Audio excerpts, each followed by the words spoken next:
on any matter. Article 102 of the Constitution is to the effect that the person presiding, be it the Speaker, a Deputy Speaker, or a member presiding, does not form part of the quorate number.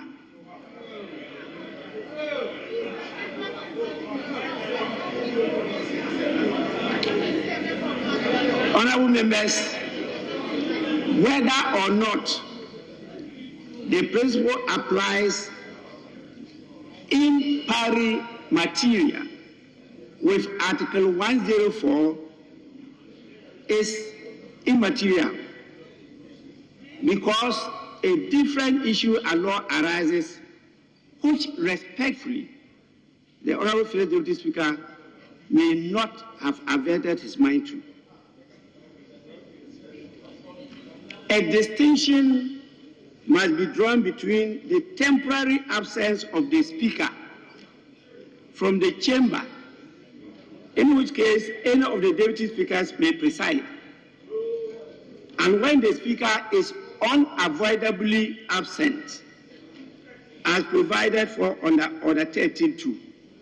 In fact, Order 13.2 creates two different types of instances under which the Deputy Speaker may preside in accordance with Article 101 of the Constitution.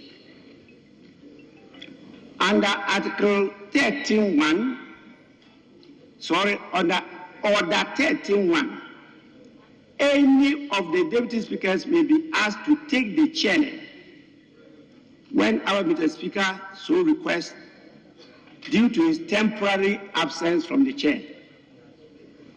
The Deputy Speaker presides until such a time that Mr. Speaker is able to resume the chair to preside over the proceedings.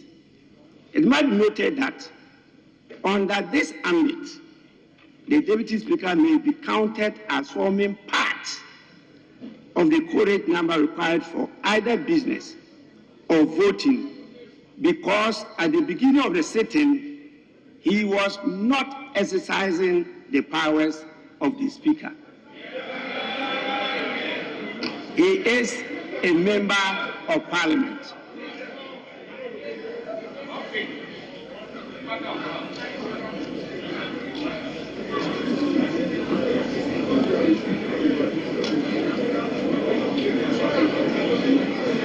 Honorable members,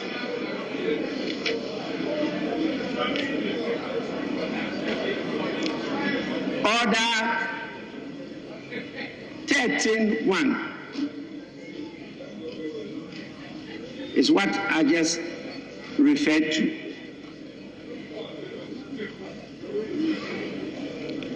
At that time, the Honorable Deputy Speaker is just not called upon to preside due to the unavoidable absence of the Speaker. So that time, like I'm presiding, I decide for some good reason to leave the chair, and I call on the first or second Deputy Speaker to preside. That one is optional. I can call the first, I can call the second. But when you go to 13.2, it's a different scenario. And I read it. Whenever the House is informed by the clerk at the table of the unavoidable absence of Mr. Speaker, the first Deputy Speaker shall perform the duties and exercise the authority of Mr. Speaker in relation to all proceedings of the House until Mr. Speaker resumes the chair without any further communication to the House.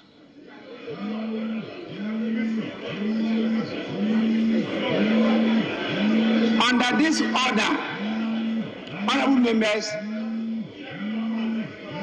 listen. Honorable member, I don't want to name you,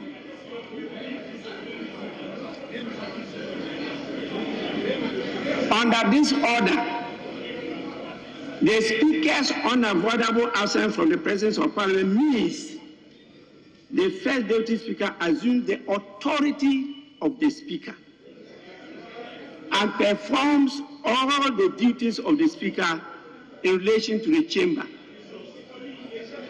In this role,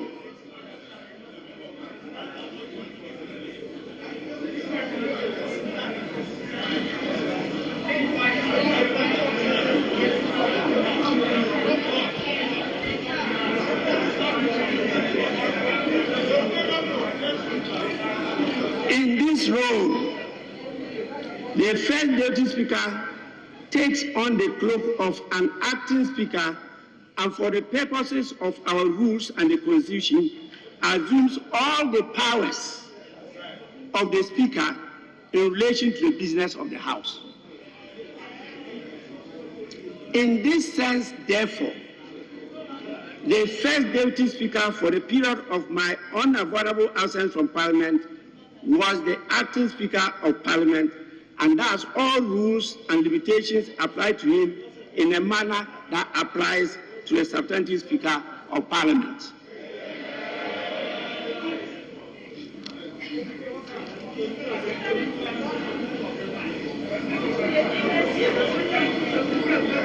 By and large, the reasoning of the First Deputy Speaker outlining the fact that he is not the Speaker.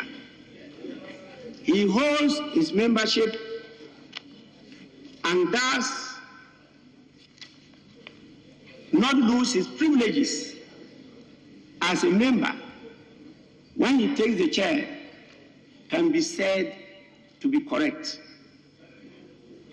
However, insofar as he takes on the role as the acting Speaker of Parliament, his decision to be counted as part of the numbers forming a quorum raises procedural challenges.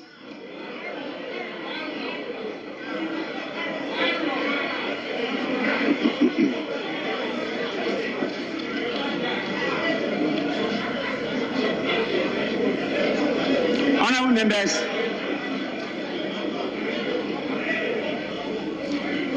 although our standing orders are silent on this, many standing orders and rules from several sister parliaments provide persuasive rules which suggest that when deputy speakers or acting speakers or members are in the chair, whatever happens in the House is that officer's responsibility, and the Speaker cannot be called upon to overrule it.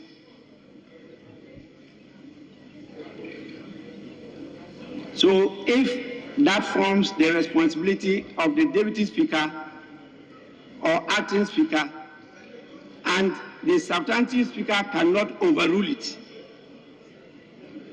then how come the Deputy Speaker can lead the House to rescind or change a decision that was taken in the presence of the Speaker?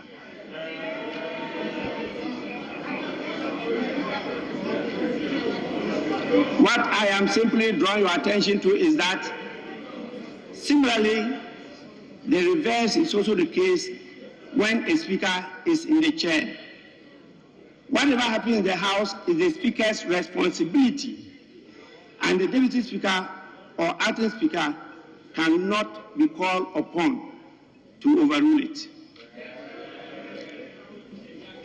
However, honourable members, we are where we are today because we need to make progress on this matter in a manner that is consistent with our laws and ensures we are allowing the governance of our country to thrive.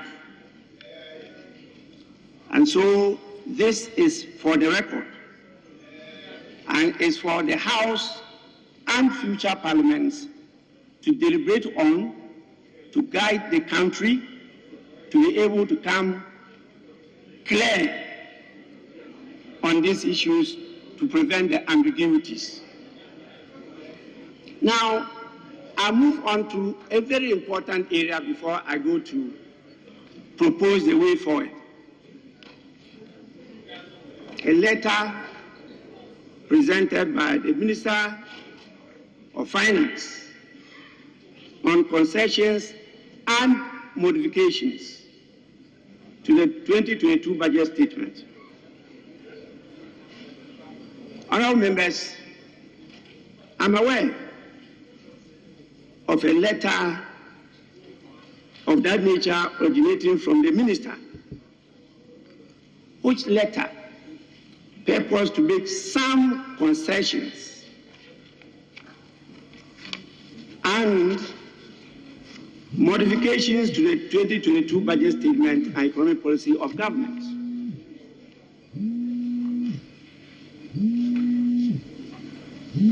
The legal basis of the laying of such a letter and what actions Parliament may take as a result leaves a lot to be desired.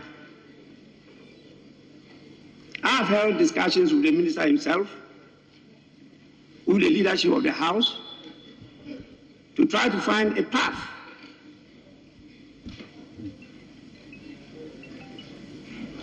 that is faithful to law, respect our rules and processes, and ensures the governance of the country does not grind to a halt. In that vein, I made a few proposals to both the minister and the leadership. I must say, I can only tell the proposals, but at the end of the day, there are still disagreements. My first proposal is for the minister responsible for finance to come before the House with whether it's modified, revised, amended, or reenacted statement of the budget, with those modifications, concessions, amendments specifically captured in the document and known and accepted by the House. Those modifications, amendments, and concessions would then be adopted by the House, and the revised documents with the estimates will stand committed to the various committees of Parliament. I'm aware the committees have begun consideration of the estimates.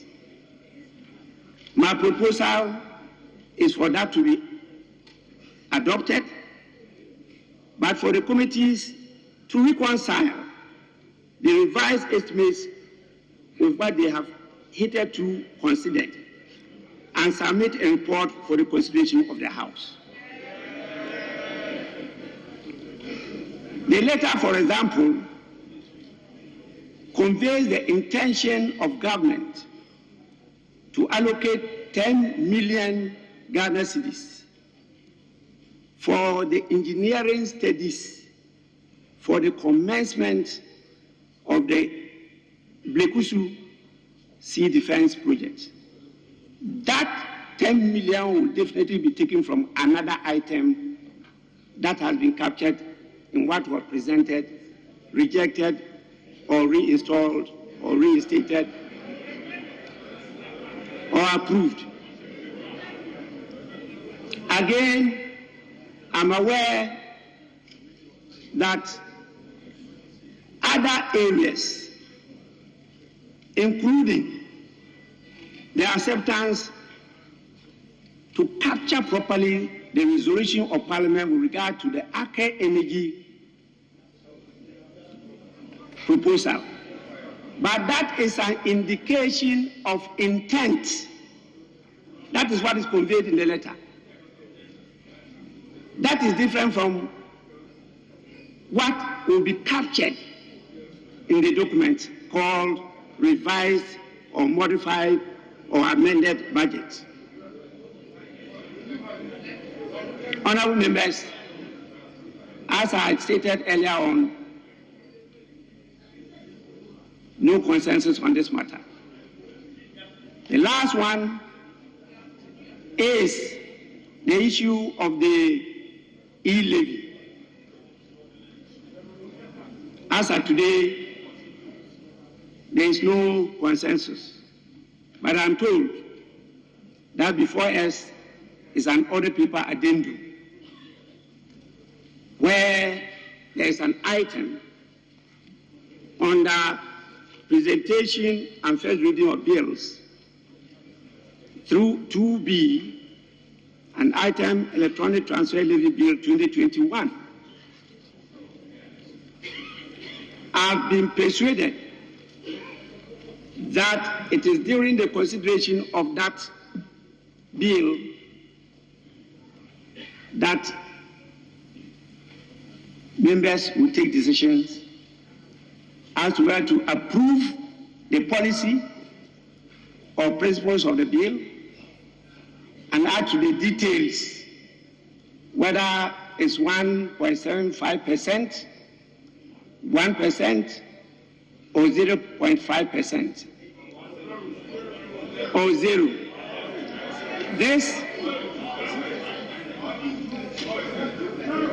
This meant that the House is deciding to go beyond and engage civil society and the stakeholders in the industry as to the right decision in this matter.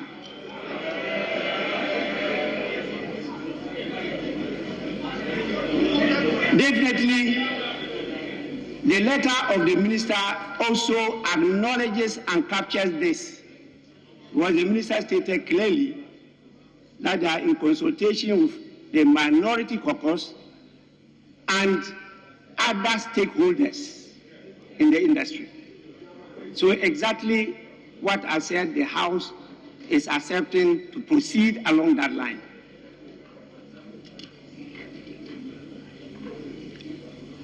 The Speaker doesn't participate in debates. It's my duty to guide you. You debate and take the decisions. And so I will definitely, honorable member, we are in a very decent institution.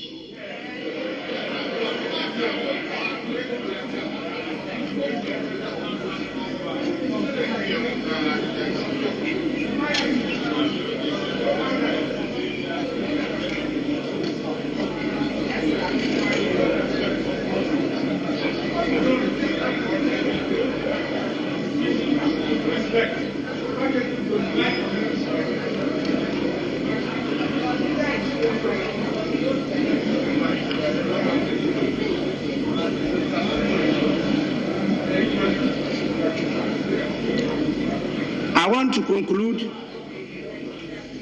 on this note. If I wanted to be Chief Justice, I would have joined the judiciary.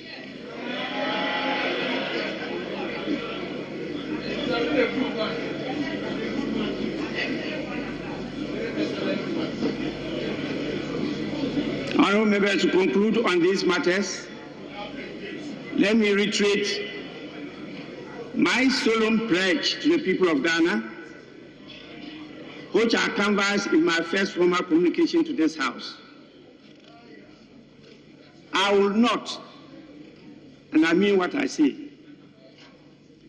I will not superintend over a parliament to frustrate or obstruct government business. But I will equally not preside over a weak House or be tagged as an errand boy of the executive arm of government.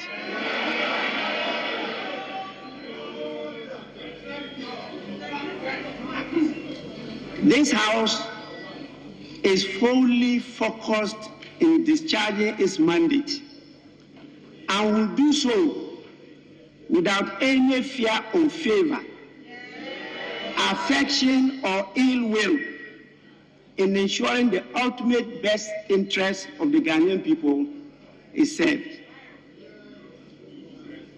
Let us continue, honorable members, to strengthen our channels of communication.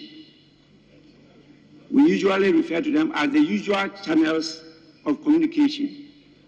Foster dialogue. Encourage broader stakeholder consultation, and allow the processes we have adopted for our burgeoning democracy to thrive.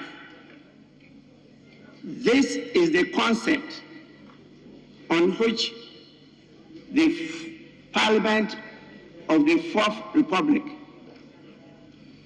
has been captured by our laws. Consultation, compromises, working together. And that is why it's different from the British system, which is confrontational between government and opposition. And we moved away from using the terms even government and opposition to majority and minority caucuses. You are here on the left today, tomorrow you'll be on the right, and vice versa. We must learn to work together for the interests of our people. With this, I thank you all for your attention.